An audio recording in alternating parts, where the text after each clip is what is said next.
Assalamualaikum warahmatullahi wabarakatuh.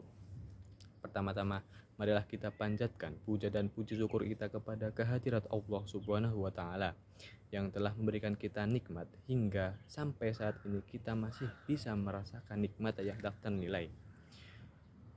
Salawat serta salam selalu kita panjatkan kepada junjungan kita Nabi Agung Muhammad Sallallahu Alaihi Wasallam yang telah membawa kita dari zaman kegelapan sampai zaman terang benderang ini. Tak lupa pula ucapan terima kasih selalu saya sampaikan kepada pembina, pengurus, dan seluruh anggota Rumah Hiwar yang telah memberikan saya kesempatan untuk menyampaikan khitobah dalam lomba khitobah wajib ini. Saya akan membawakan khitobah dengan judul Pentingnya Doa dalam Kehidupan Manusia. Nabi bersabda, "Ad-du'a'u mukhul ibadah." Doa adalah murninya ibadah. Imam Nawawi Banten menjelaskan bahwasanya doa adalah pentingnya ibadah itu dalam dua hal. Yang pertama, doa adalah wujud dari kita menjalankan perintah Allah untuk selalu meminta kepadanya, yaitu Allah selalu menyuruh kita untuk meminta hanya kepadanya. Yang kedua, apabila kita sudah meyakini bahwasanya seluruh rizki dan seluruh karunia adalah pemberian Allah, maka kita harus memutus segala bentuk permintaan kepada selain Allah, yaitu kita harus meminta hanya kepada Allah. Kita harus berdoa, sebagai seorang muslim harus berdoa sebelum melakukan apapun, semata-mata sebagai Allah meridhoi segala perbuatan kita.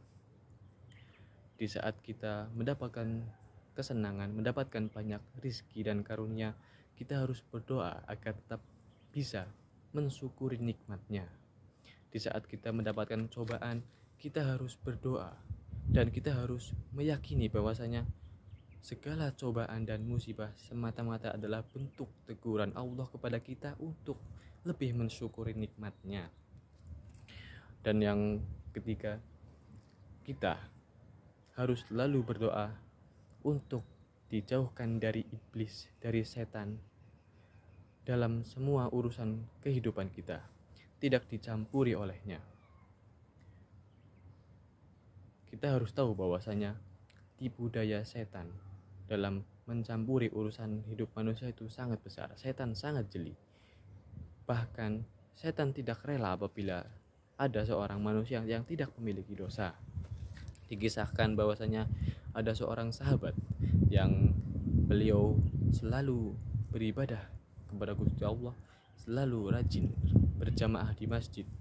Suatu hari ketika ingin melakukan sholat berjamaah di masjid, dia terjatuh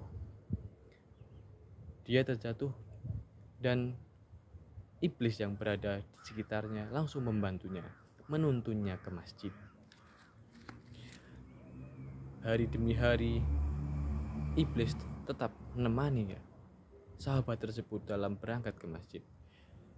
Sahabat yang merasa bingung dengan adanya seseorang yang rela meluangkan waktunya hanya untuk membantunya, bertanya kepadanya, "Siapakah engkau, wahai? Kenapa engkau rela meluangkan waktumu hanya untuk menemaniku, hanya untuk mengantarkanku ke masjid?" Iblis tersebut tidak menjawab apapun. "Saya tidak akan mengasih tahu identitasku." Dan sahabat tersebut kembali mengatakan, "Oh, saya tidak mau dibantu oleh seseorang yang saya tidak mengenalnya." "Siapa engkau?" kutanya terakhir kali. "Aku adalah iblis." Sang sahabat tersebut kaget. "Wahai iblis, kenapa engkau mau menuntunku ke masjid, menuntunku untuk berbuat kebaikan? Dan kita tahu bahwasanya tugasmu adalah menyesatkan manusia, tidak sebaliknya. Perlu engkau ketahui, wahai sahabat, bahwasanya ketika pada hari kau jatuh, aku mendengar malaikat berkata bahwasanya Allah mengampuni separuh dosamu. Aku tidak mau engkau terbebas dari dosa apabila kau jatuh lagi. Oleh karena itu, aku membantumu berangkat ke masjid supaya tidak ada dosamu yang habis karena engkau terjatuh lagi. Lebih baik engkau menambah pahalamu tapi kau masih menyisakan dosamu. Dari kisah di atas kita harus mengetahui bahwasanya tipu daya iblis itu sangat nyata. Tidak hanya dalam berbuat kemaksiatan, tapi juga iblis selalu menjaga kita agar tidak dihapus dosa-dosa kita. Iblis tidak mau ada seorang manusia yang dosanya lebur. Tidak mau ada manusia yang dosanya diampuni oleh Allah. Sebagaimana dosa iblis sendiri yang tidak diampuni oleh Allah. Kita harus tahu bahwasanya dengan kisah di atas dan dengan contoh-contoh di atas, meyakini bahwasanya doa itu sangat penting dalam kehidupan manusia, dalam keadaan senang, dalam keadaan susah, dan untuk semata-mata dijaga dari campur tangan setan. Banyak sekali manusia yang sudah diberi rizki oleh Allah, tapi kurangnya berdoa dan bersyukur kepadanya.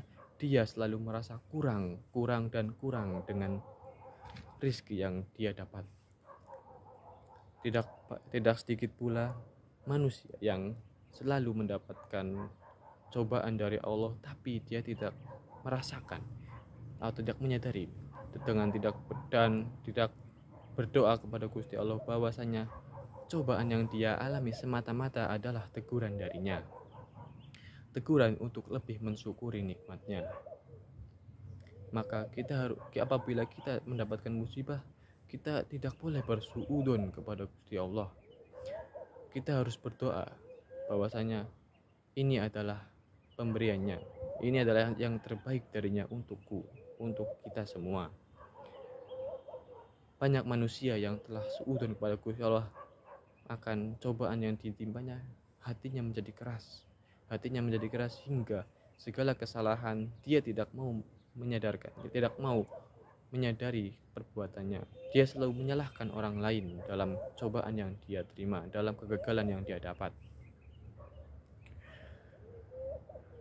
Maka ada satu hadis Nabi yang berbunyi, ta'aruf ilallahi fi rohika ya'rifukallahu fi syiddah. Itulah kitoba yang saya bawakan. Apabila ada kesalahan, itu semata-mata dari saya saja. Idza wajadtumul akhta fahadihi minni laisa min rabbis salam.